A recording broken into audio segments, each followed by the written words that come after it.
French President Emmanuel Macron told Al Jazeera Saturday he understood Muslim anger at cartoons of the Muslim prophet Muhammad, but violence was unacceptable and he'd defend his nation's freedoms. He spoke as France faced terrorist attacks at home and boycott calls in Muslim countries. Macron's interview with the Arab broadcaster came days after a Tunisian migrant killed 3 people at a southern French church. The president told Al Jazeera he wanted to clear misconceptions about his role in fiercely secular country, where public displays of Islam, such as halal sections in grocery stores, have become a flashpoint. Top Russian foreign policy and strategic affairs experts have opined that a prospective military alliance between Moscow and Beijing would adversely impact traditional partnership with India and is therefore impractical.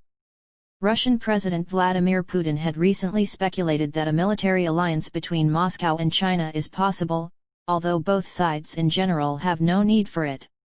Russia has no need to strike a formal military alliance with China against the United States now. Such union would tie hands of both parties, and would scare the neighbors, India in particular, who would be forced to abandon partnership with Russia and cooperate closer with the US, Trinan pointed out, reported Russian official news agency TASS.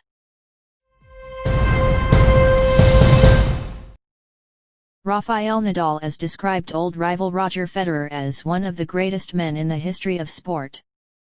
Federer and Nadal built one of the most iconic rivalries in tennis in the early part of their careers, although that relationship has now mellowed to one of deep mutual respect and friendship. And, as far as Nadal is concerned, Federer's quality transcends tennis. Roger Federer is one of the greatest men in the history of sport, Nadal told Corriere della Sera. He was my great rival, and this has benefited both of us, and tennis a little too.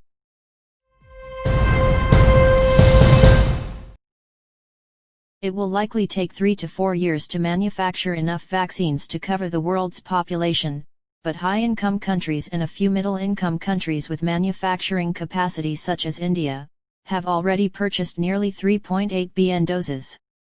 India has used its manufacturing capability to pre-order 600 million doses of the coronavirus disease, COVID-19, vaccine and is negotiating for another billion doses, enough to vaccinate at least half the population, according to a new global analysis of advance market commitments, AMCs, for experimental vaccines till October 8. Most experimental COVID-19 vaccines require 2 doses. Thursday night it was reported that there were 87,164 new COVID-19 cases reported, according to data from Johns Hopkins University, making it by far the most new cases in just one day since the pandemic began. Along with that figure, the country is nearing 9 million total in the first 9 months of the pandemic. 41 states had at least 10% more COVID-19 cases this past week compared to the week prior, according to Johns Hopkins data. There were no states that saw a decline of more than 10% in cases.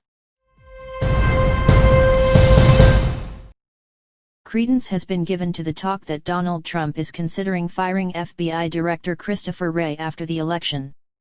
The FBI Agents Association, more than 14,000 strong, appealed to Trump and Democratic nominee Joe Biden to retain Wray after the election.